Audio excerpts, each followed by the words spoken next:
Hello everyone, আসসালামু আলাইকুম। সবাই কেমন আছেন? তো আজকের ভিডিওতে আমি আপনাদেরকে দেখাবো কিভাবে এইরকম সুন্দর ডিজাইনের সালোয়ার আপনারা তৈরি করতে পারবেন। তো এই সালোয়ারটি তৈরি করা কিন্তু খুবই সহজ। তো আপনারা এই ভিডিওটা পুরো দেখলেই কিন্তু আপনারা শিখতে পারবেন। তো যারা সেলাই কাজে একদমই নতুন আছেন তারাও এই ভিডিওটা শেষ পর্যন্ত দেখলে অবশ্যই এই সালোয়ারটি তৈরি করা শিখে যাবেন। তো চলুন ভিডিওটি শুরু করা যাক। এইখানে কিন্তু প্রথমে আমি কয়েকটা ফিতা তৈরি করে নিলাম।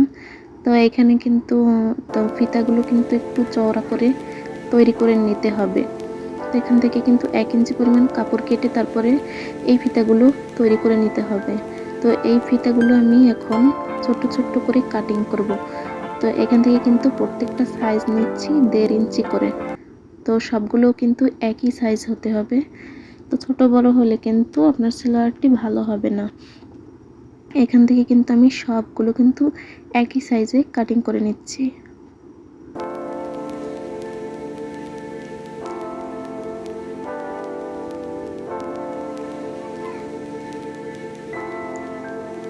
তো এইভাবে করে কিন্তু আমি সবগুলোই কাটিং করে নিয়েছি। এখন আমি সেলাইটি করে নেব।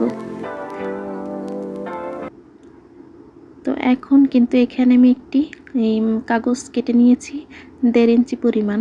তো এই সাইজ মতো কিন্তু কাগজটি কাটিং করে নিয়েছি। এরপর আমি একটা একটা করে বসিয়ে সেলাই করে নিচ্ছি। এরপরে কিন্তু আমি সম্পূর্ণ এটা সেলাই করা হয়ে গেলে কিন্তু আমি সালোয়ারে এটা কিন্তু জয়েন করব। তো এইখানে কিন্তু আমি এরকম ঘন ঘন করে সবগুলো কিন্তু সেলাই করে নিয়েছি। তো এখন অপর সাইডটিও কিন্তু সেলাই করে নিতে হবে এইভাবে।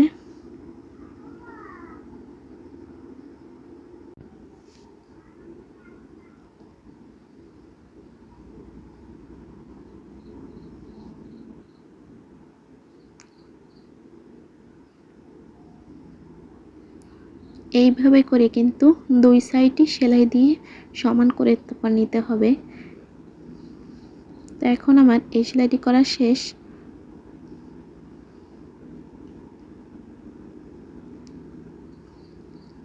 আর এরপরে আমি এখান থেকে আরও একটি কাপড় নিয়েছি টোটাল আড়াই ইঞ্চি পরিমাণ। তো এখান থেকে আমি এই 2.5 ইঞ্চি নিচ্ছি। আমার সেলাই করার পর অ্যাকচুয়াল থাকবে 2 ইঞ্চি। এখান থেকে 200 পরিমাণ ভাঁজ করে নিচ থেকে এবং উপর থেকে তারপরে এই ডিজাইনটি যে করেছি আমি এই ডিজাইনটি এর ভিতরে রেখে তারপরে সেলাই বসিয়ে দিতে হবে। তো দেখেন কিভাবে সেলাইটি করেছি।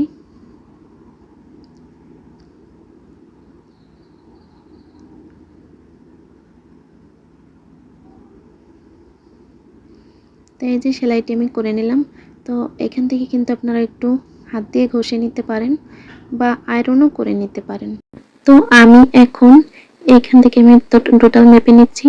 তো সব সাইজে কিন্তু আমি 2 ইঞ্চি করে এখান থেকে সেলাই করার পর থেকে গেল। এরপরে কিন্তু এই ডিজাইনটি এখন আমি সালোয়ারের সাথে অ্যাটাচ করব। তো কিভাবে অ্যাটাচ করে দেখতে থাকুন। তো এখানে কিন্তু সালোয়ারটি আমি সোজা সাইডে রেখেছি। তো সোজা সাইডে রাখার পরে এই ডিজাইনের অংশটি কিন্তু উল্টো সাইডে রেখেছি।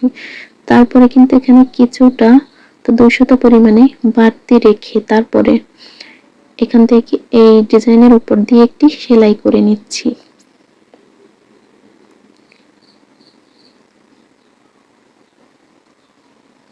তো এই সেলাইটি করার পরে এখন সালোয়ারটিকে উল্টিয়ে নিলাম।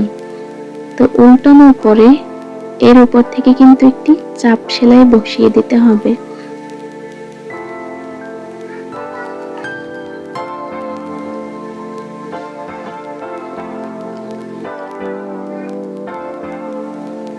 তো এই চাপ সেলাইটা দিলে কিন্তু আপনার সালোয়ারটি কিন্তু খুবই ফিনিশিং ভাবে সেলাই হবে। তো দেখতেও কিন্তু খুবই সুন্দর লাগবে।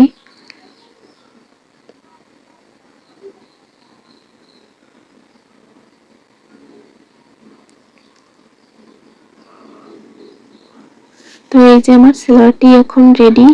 তো দেখতে কেমন হলো সবাই কমেন্ট করে জানিয়ে দেবেন। তো আর আমার ভিডিওটি দেখে ভালো লাগলে অবশ্যই চ্যানেলটিকে সাবস্ক্রাইব করে পাশে থাকবেন। তো আজকের ভিডিওটি ছিল এ পর্যন্তই। সবাই ভালো থাকবেন, সুস্থ থাকবেন।